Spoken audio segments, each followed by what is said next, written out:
Welcome. I'm Mensah Bey, and I'm the current artist in residence at Arts on Main in Gloucester, Virginia. I had scheduled to participate in this residency program near the end of 2019 for July. Due to COVID, things kind of slowed down, but we were able to still work out a way that I could come and participate. So I've been here for about 10 days, for a total it'll be about 9 days.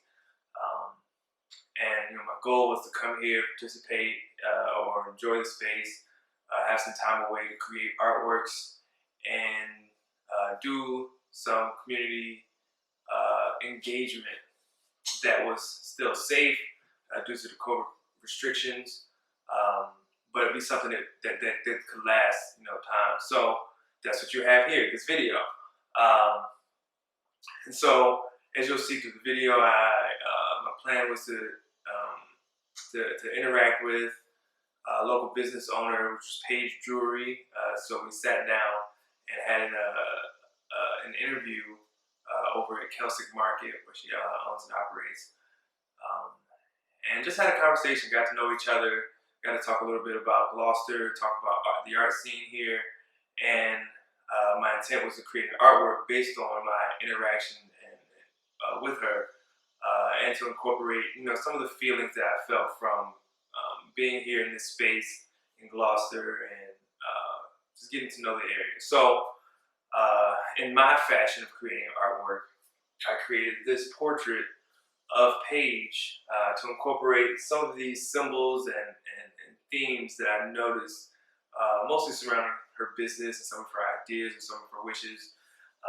We talked about things like what is the future of the art scene here in Gloucester, what it is that her business does, what they sell, who it caters to, and you'll get to see that through the interview. So, welcome. I'm Mensah Bey. I'm here with Paige Drewry. Did I say that correctly? Yeah. All right. And we're here to do an interview as a part of my residency program with Arts on Main in Gloucester and the Cook Foundation. I came up here for about a week to participate in the residency program, and a part of my kind of community outreach was to do some type of programming with the community. And because of COVID-19 and all of that, try to minimize as much contact as possible. So I was able to get in contact with Paige here at Keltic Market, and we're just going to sit and have a conversation about a multitude of things, and eventually I'll be creating an artwork based on this experience.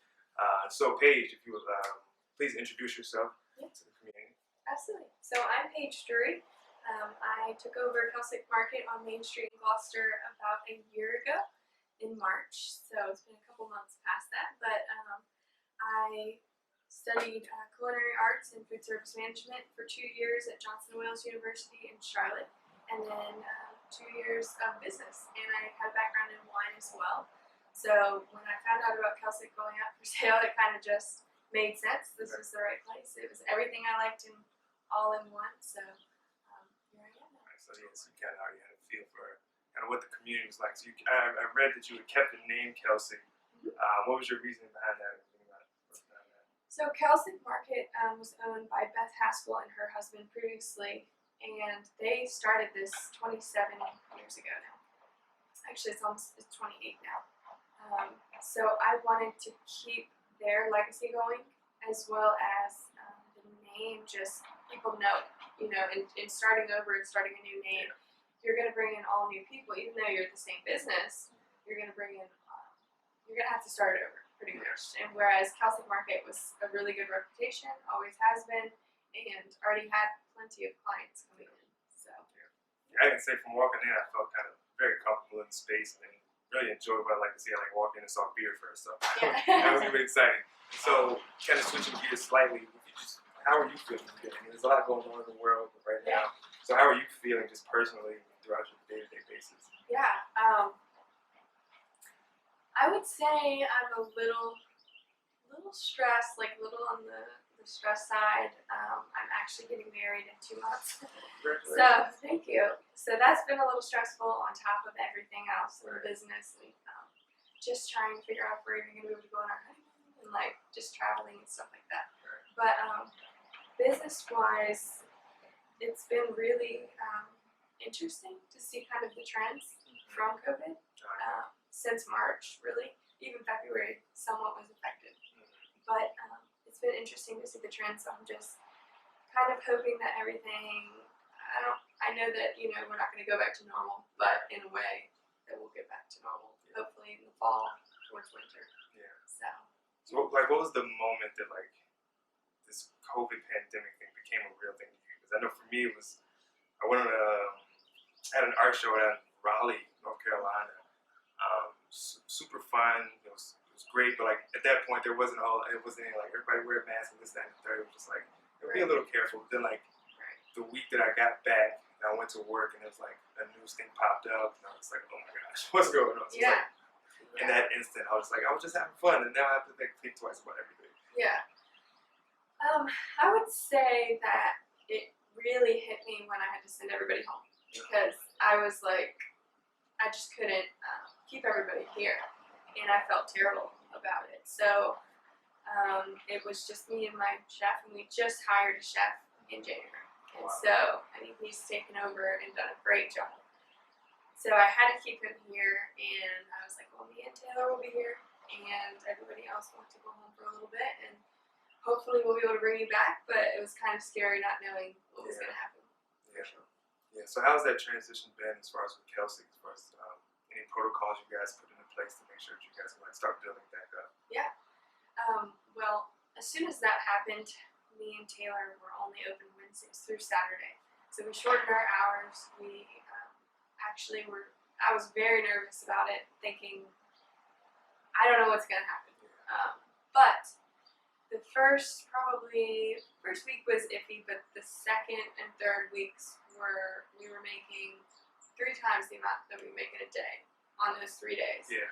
And I was like, okay, like it's gonna be okay. We're gonna be fine. We're gonna build back up. So we haven't been open, but only Wednesdays through Saturdays. I'm sorry, Thursday through Saturday was what we were opening previously. Now we are open Wednesday through Saturday, and then we will be back to Tuesday through Saturday. But through this fall, I've kind of decided we're not going to open on Mondays at all.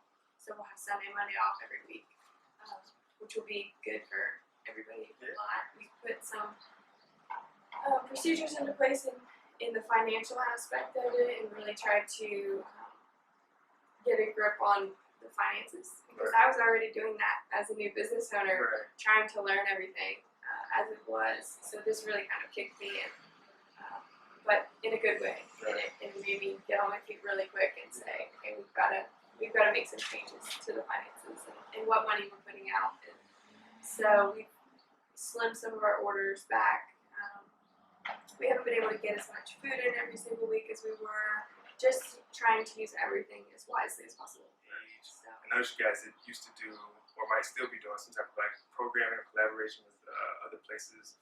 I think you did like a wine dinner or something out in Williamsburg. Yeah. Is that and I think also you had like a nonprofit of the month thing going on. So can you tell me a little bit about those things? Yeah.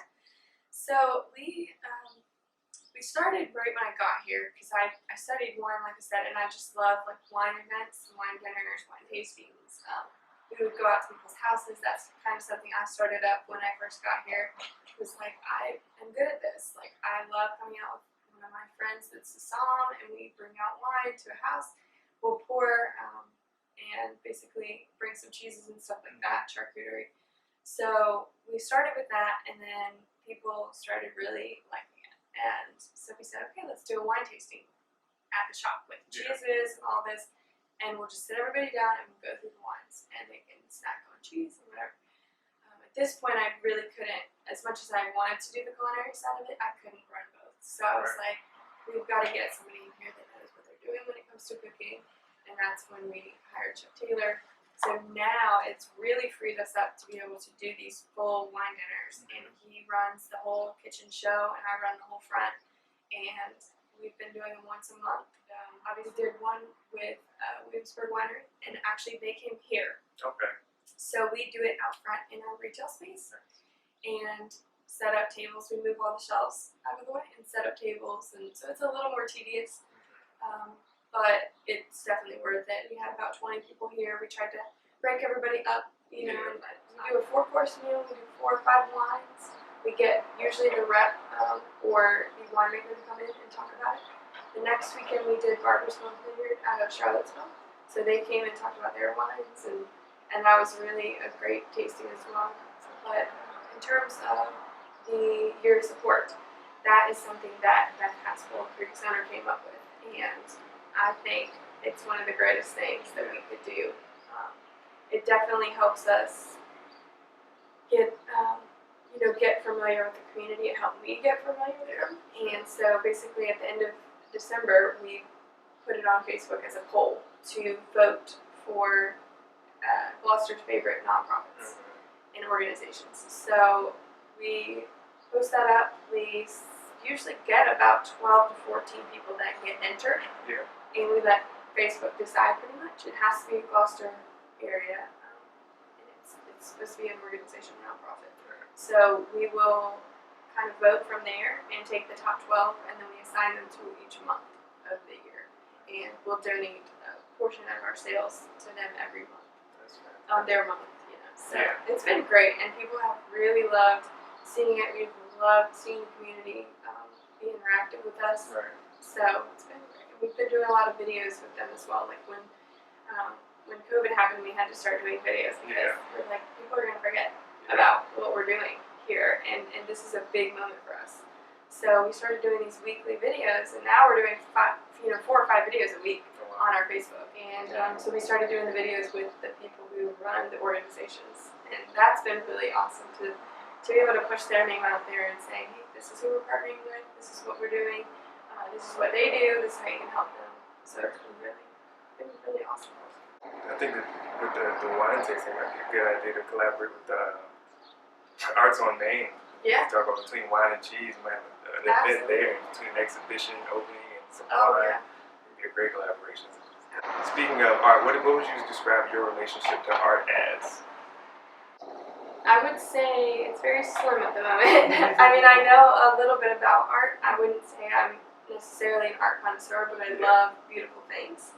And I appreciate talent. Yeah. And I think that, seeing things that some of the artists have done, the really unique pieces is, just the talent shows there. And I'm not any kind of, like I say, connoisseur about it, but I definitely enjoy going to events, and I like to be able to see the artist's personality, right, and it reflects in their art. So I think it's really neat.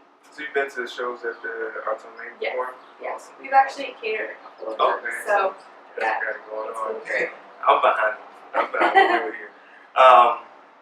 It's interesting you said that artists kind of reflect their work, because we were walking to the gallery earlier, you were seeing exactly what I'm wearing. Right. As soon as you walk in, because the piece I have up there.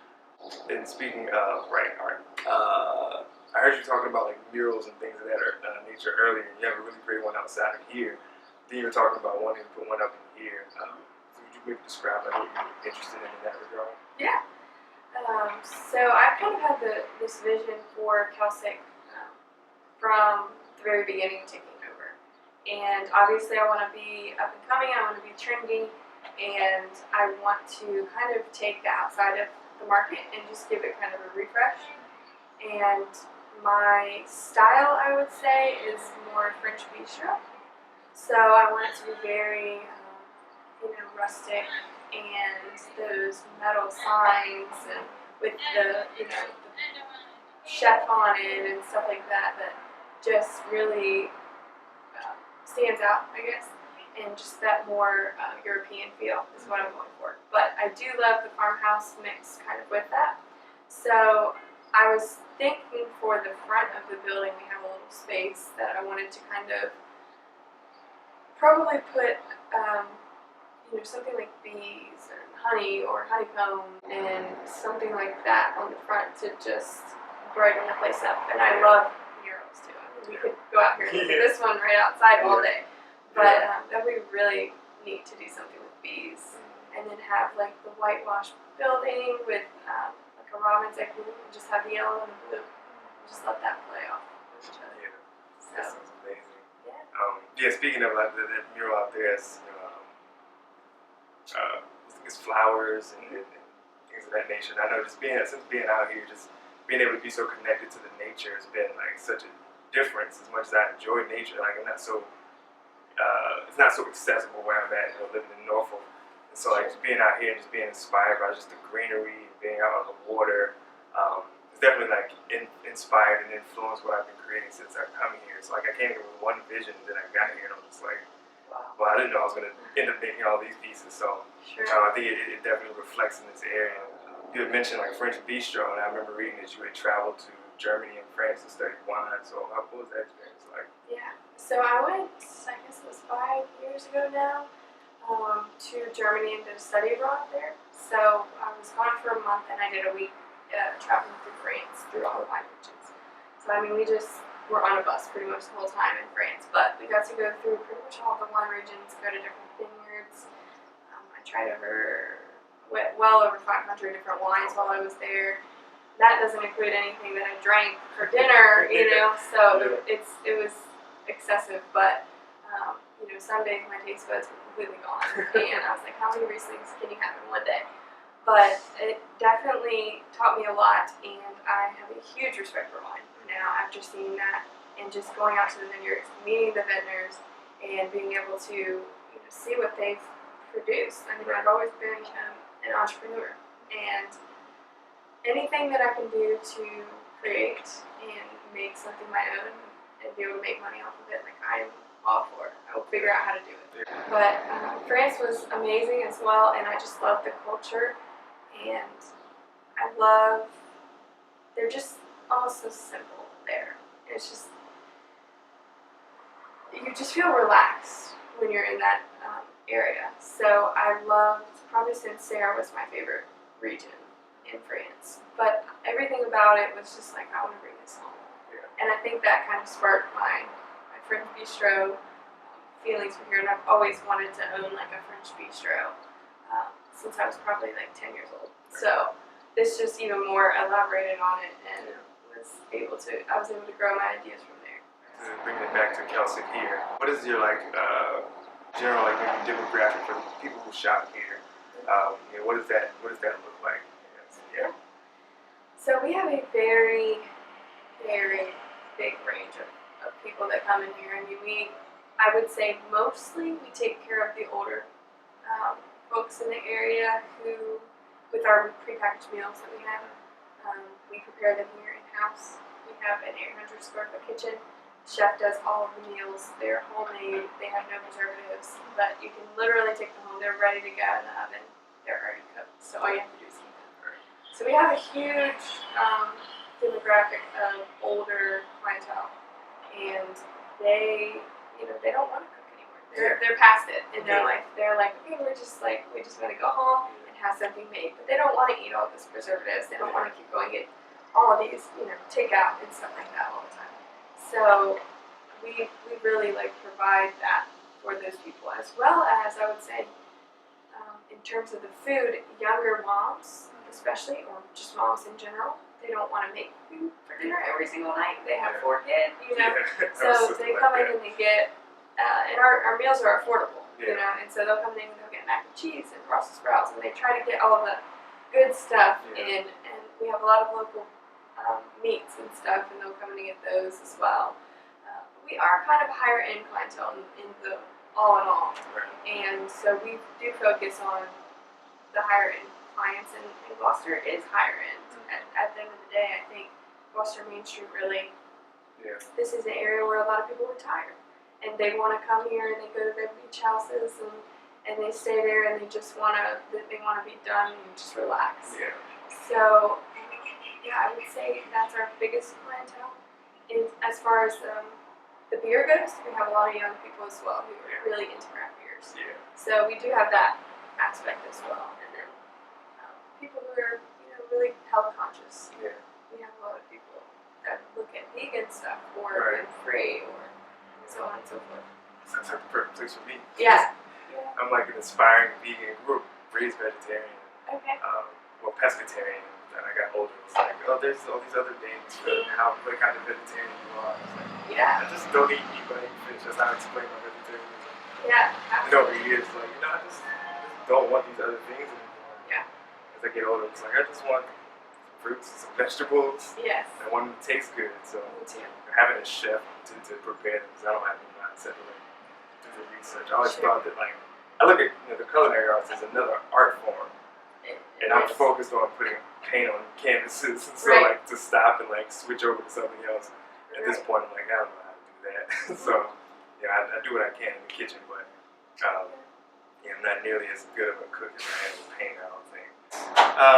Yeah, so to wrap it up with the arts, what is, I guess, the vision that you might see for how the arts are even further created in the Gloucester community? I would say we've definitely seen. I've only been here for about a year, and I grew up in Yorktown, so I wasn't necessarily Gloucester Main Street, my entire life. But I've heard what's going on. I know about the Daffodil Festival, the big events, and I've really in the past year seen a lot, even with COVID now.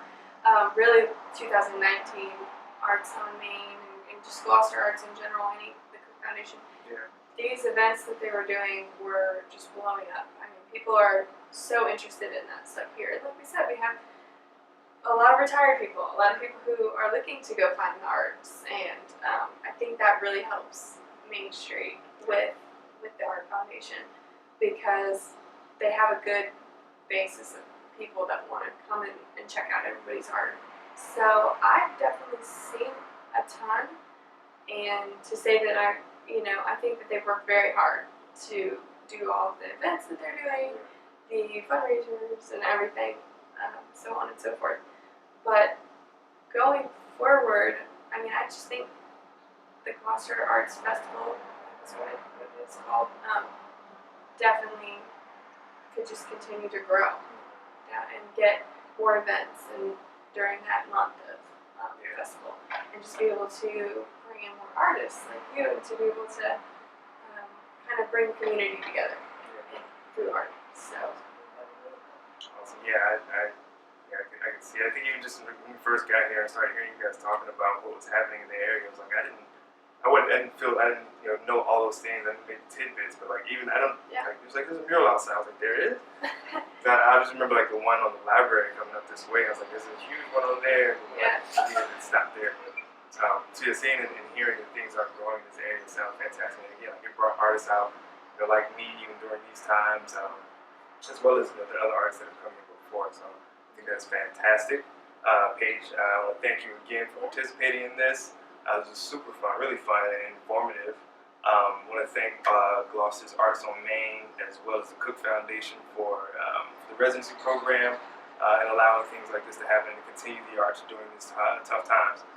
So with that being said, that will be it. Any last words? You're all good? Thank you. I would just say keep supporting local, even the art. Yeah. It's definitely what's going to get us through all this. Awesome. So, Awesome. yeah. Thank you. All right. Thank you.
I'd taken of her.